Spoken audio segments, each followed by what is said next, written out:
The corner of Elmhurst Street and Rosa Parks Boulevard in Detroit feels as far from New York's Fifth Avenue as urban space can get in America. Though this intersection lies in the heart of Detroit, much of the nearby land is empty. Grass now grows where apartment buildings and stores once stood. The Bible Community Baptist Church is the only building at the intersection. Its boarded-up windows and non-working phone number suggest that it doesn't attract many worshipers. If you walk down Elmhurst, you'll see 11 low-rise homes. 4 of them are vacant. There are also 2 apartment buildings. One is less than a third occupied. The other is empty. There are also another 10 or so vacant lots and a parking lot, blank spaces that once held homes and apartment buildings. Despite its ruinous condition, the area feels perfectly safe because there isn't enough humanity to create a threat.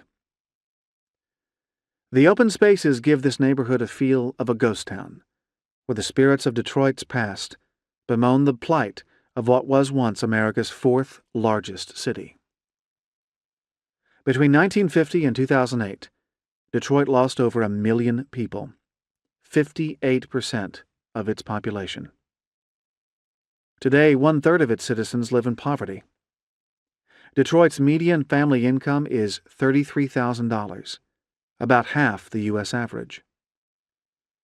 In 2009, the city's unemployment rate was 25%, which was 9 percentage points more than any other large city, and more than 2.5 times the national average.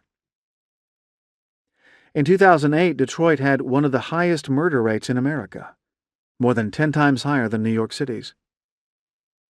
Many American cities endured a collapse in housing prices between 2006 and 2008, but Detroit was unique in both missing the boom early on in the decade and suffering a 25% price drop since the bust. Detroit's decline is extreme, but it's hardly unique. 8 out of the 10 largest U.S. cities in 1950 have lost at least a sixth of their population since then.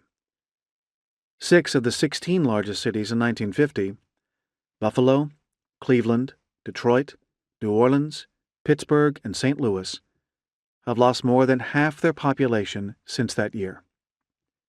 In Europe, cities like Liverpool, Glasgow, Rotterdam, Bremen, and Vilnius are all much smaller than they once were.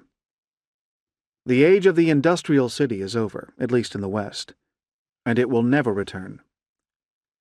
Some erstwhile manufacturing towns have managed to evolve from making goods to making ideas, but most continue their slow, inexorable declines.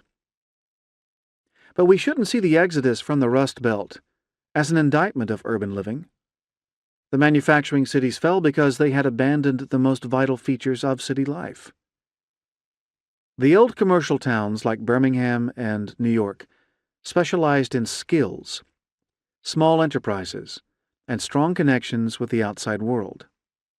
Those attributes, which also create urban prosperity today, made cities successful long before a single bolt of cloth left a textile mill in Manchester, or a single car rolled off an assembly line in Detroit.